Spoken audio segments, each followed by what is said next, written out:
Karen Pollock, CBE, the chief executive of the Holocaust Education Trust, put out a pretty despicable statement in regards to recognizing non-Jewish victims. The Holocaust was the murder of 6 million Jewish men, women, and children.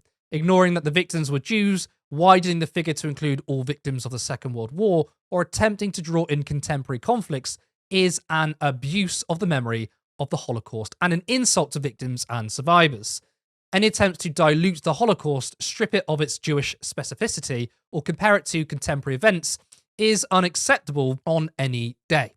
On Holocaust Memorial Day, it is especially hurtful and disrespectful and wrong. That is a wild statement, insane thing to say, that certain people are worth less than others. The idea that if you want to talk about other victims of the Holocaust, it means it's not just downplaying, but diluting what it meant for Jewish lives.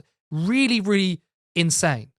Now, Pollock directly contradicts what the Trust says on their own website. Holocaust Memorial Day is a national day that takes place on the 27th of January. We commemorate the 6 million Jewish men, women, and children murdered during the Holocaust and the millions more murdered under the Nazi persecution. Prejudice still continues today within our communities and across the UK. We also learn and commemorate where persecution led in Cambodia, Rwanda, Bosnia, and Darfur. So they're talking about other genocides. I mean, are they now downplaying Jewish victims? That's their own website. In fact, this narrative of saying that we should only think about one victim over another plays into the idea and what is known as the forgotten Holocaust. Between 1933 and 1945, Roma and Sinti in Europe were targets of Nazi persecution.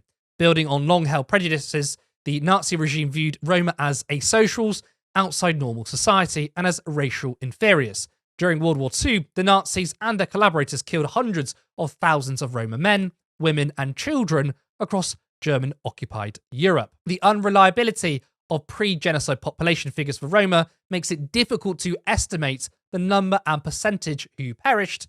Scholarly estimates range from 300,000 to 500,000. According to the Holocaust Encyclopedia, these are all the known victims of the Holocaust who were not Jewish.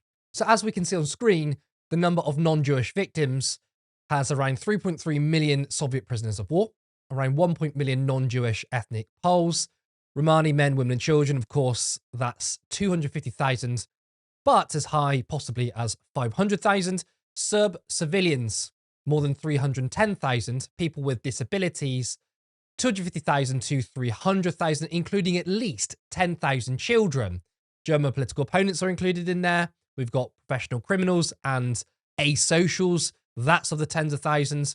Jehovah's Witnesses, according to this, around 1,700 people. Gay men, bisexual men, and other men accused of homosexuality, hundreds, possibly thousands. Black people in Germany, it's unknown, perhaps hundreds. But what we need to understand is this table is very likely to be a conservative estimate, so it's likely to be a lot more. Now, what isn't in that table are trans people. Now, we don't know the number. What we do know is that trans people were one of the first victims.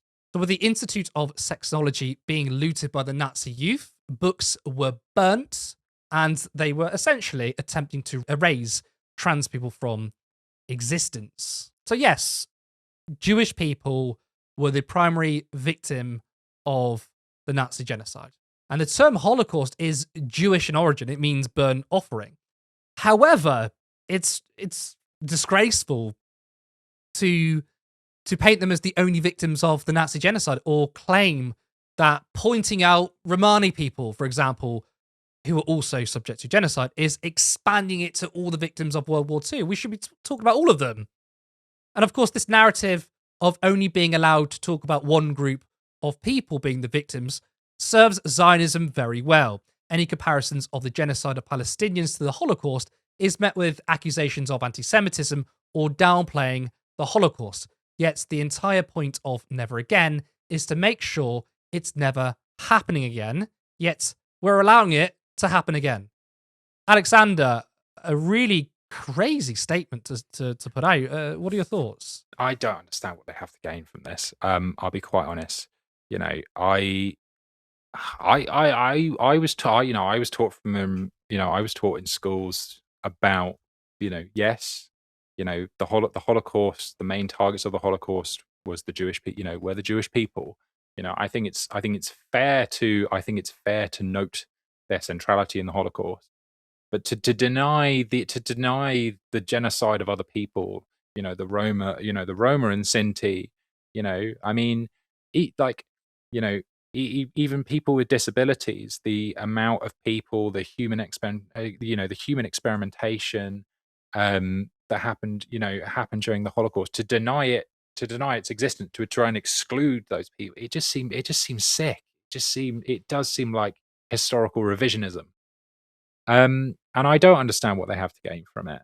I went to Romania a couple of years ago, to go visit my dad for a little bit. He was living out there, and I like to meander on my holidays. I like to go around, walk around a place, get a feel for it. And I went to the Holocaust Memorial in Budapest, and it did. There was quite a lot of it was around the Roma and Sinti people having been genocided as well. Yeah, yes, of course. It spoke to the vast number of Jewish people that were killed, but it didn't only speak about them. Why would it? Why would it? I yeah, I'll be honest. I'll be honest. I don't understand what people have to gain out of out of denying the reality of the situation. It there were targeted massacres of other peoples. I mean, even from my own personal perspective, I've got a diagnosis that says Asperger's syndrome. Hans Asperger, a man who could have sent who could have deemed someone like me functional and worthwhile of keeping, but someone else, another autistic person, nope, off you go. And I just, I just think it's crazy to because look, this is obviously the one of the leaders of the Holocaust Education Trust, but it's a statement by them because they put it out. And a really important point as well, Holocaust education is massively important. So we don't forget. But that seems like a lack of education there, doesn't it? Yeah. I remember in school having Holocaust survivors come in and talk to us. I remember that. It does stay with you. So it is a really important tool. One thing that they're doing is now they're trying to use AI to keep Holocaust survivors alive, which I personally find that bizarre. It seems weird to me. But I mean, people know my views on AI in this channel as well. But what's crazy is how that statement said, talking about other genocides is insensitive. And again, on their own website, they talk about other the Bosnian genocide, Rwanda, they talk about Cambodia on the Holocaust Education Trust, because the entire point, especially it being an education trust, is to educate about how genocides come about. I mean, the term "never again" is so meaningless. It is so meaningless when we're seeing so many genocides happen since then, and we're seeing the ongoing genocide of the Palestinian people. I think fundamentally at this point, genocide is a retrospective term. It's not something that very happened. good point. It's something that happened. That's a really good point. You can only view genocide as something that has happened and that it was awful. Oh no. Like Srebrenica, something like that. We couldn't have prevented it. No, we're really sorry. But again, like, people need to start calling that out. How do we stop this happening?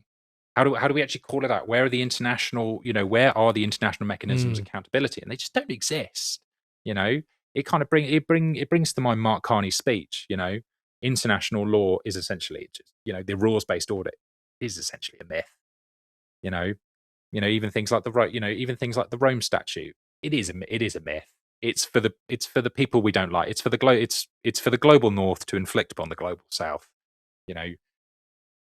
Is it ever going to apply to us? No.